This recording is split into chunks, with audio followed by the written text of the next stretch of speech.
Olá, hoje vamos falar de arte, sobre o trabalho de um dos maiores nomes da pintura paranaense.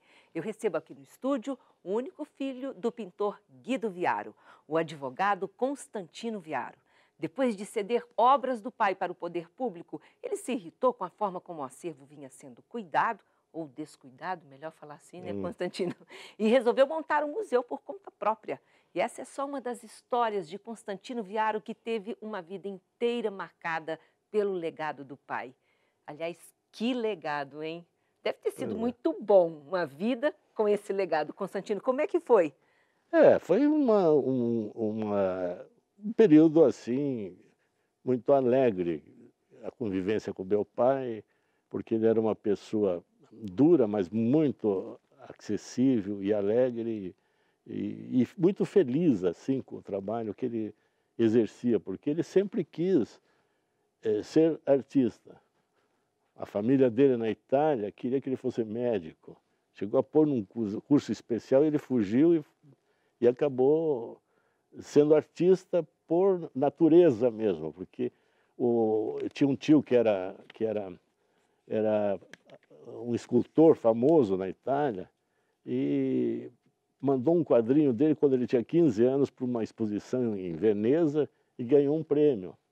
Aí já Então, despertou. aí ninguém mais segurou. Aí ele veio para o Brasil, né? Como é que ele veio parar aqui? Porque, aliás, a intenção não era ficar aqui no Paraná, Não. né? Ele veio por causa do fascismo da Itália. Ele resolveu vir para o Brasil, para conhecer o Brasil. E foi para São Paulo, ficou 2 anos em São Paulo. Não sei por que veio para conhecer o Paraná. Veio para Curitiba, cidadezinha muito pequena na época. E chegou até a fazer uma exposição aqui.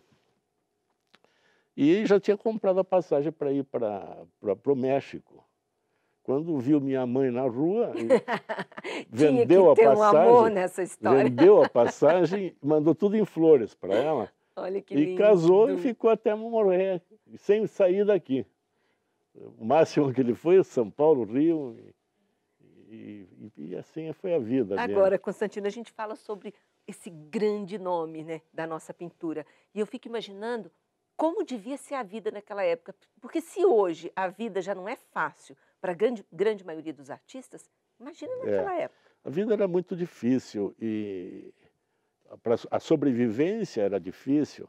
E ele trabalhou como professor também em vários colégios, fez a Belas Artes, ajudou a construir a Belas Artes. E era interessante que para a sobrevivência ele lecionava de manhã, de tarde e de noite. Quando ele chegava às 10 da noite, 11 da noite, ele ia pintar, porque sentia necessidade, né? E eu me lembro que por isso que tem muitas cenas familiares nas obras dele, que era o que ele estava em vivendo. decorrência dessas dificuldades que havia na época. Mas aí ele foi se estruturando e conseguiu resultados muito bons, né? Você se lembra de alguma história assim curiosa da época? Porque também havia uma questão, né, que era a não valorização do trabalho naquela época. Tem um episódio até interessante que ele não gostava muito de fazer aquarelas, né? Porque ele achava que era não sei, ele tinha uma certa implicação. E era um grande aquarelista. E uma ocasião ele veio com uma pintura muito moderna da Europa. Ele tinha estado em Paris, né? E o público aqui não entendia. E ele chegou a fazer uma exposição de trabalhos bem figurativos. E vendeu tudo. Aí ele foi no jornal O Dia, escreveu um artigo que aquilo não era pintura, a pintura era outra. Então são episódios assim, de uma parte até lúdica da vida dele, né? Tem as coisas assim da época da Itália, assim, saborosíssimas.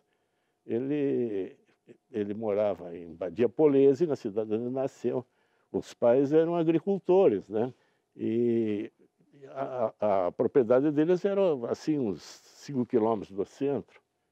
E um dia, e ele queria ir para Paris e não tinha dinheiro para ir para Paris.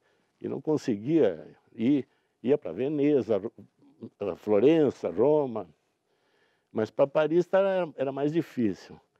E um dia a mãe dele disse para ele, você vai para o centro, que é o café, o centrinho da cidade pequena, né? Você vai para a cidade, você me traz carne, dá o dinheiro, carne para o almoço. Ele encontrou um corredor de automóveis da Itália que ia correr em Paris, no café, parou para tomar um café. Ele começou a conversar com o corredor até chegou para ele e disse assim, você gosta tanto de Paris, quer ir comigo? Então ele subiu do lado do corredor, foram para Paris e nunca mais, nós não sabíamos, pensava que ele tinha morrido. Ficou 3 meses em Paris. Quando a família não tinha notícia nenhuma. Ele passou sem documento para a França. Olha e só. Quando ele voltou, depois de 3 meses, ele entregou a carne para a mãe. Então, são histórias engraçadas. Não, de uma histórias época. e muitos mitos também. É. Um deles, por exemplo, em relação a Miguel Bacum, que convivia com a sua família, Sim, era um sim. amigo chegado.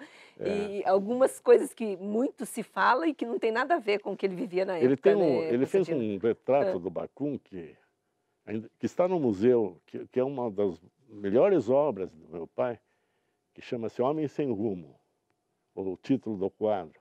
Mas é um dos trabalhos mais importantes, assim, da coleção de óleos do meu pai. Entende? Dado a amizade que ele tinha. O Homem Sem Rumo é porque ele tinha muitas dificuldades, coitado, na vida de sobrevivência. Mas não era essa a imagem, né? Não. Ele tinha a imagem de um rico, milionário. Não, nunca teve imagem de rico, mas depois da morte, que ele tinha um carro Mercedes-Benz. Não era por causa do carro? Era por causa do carro, que disseram que era um milionário excêntrico, mas Pois não é. era. Ele chegava para o meu pai e dizia assim, com essas palavras, posso dispor de 50 mil réis do amigo? Então, eu acho que milionário não faz isso, coitado.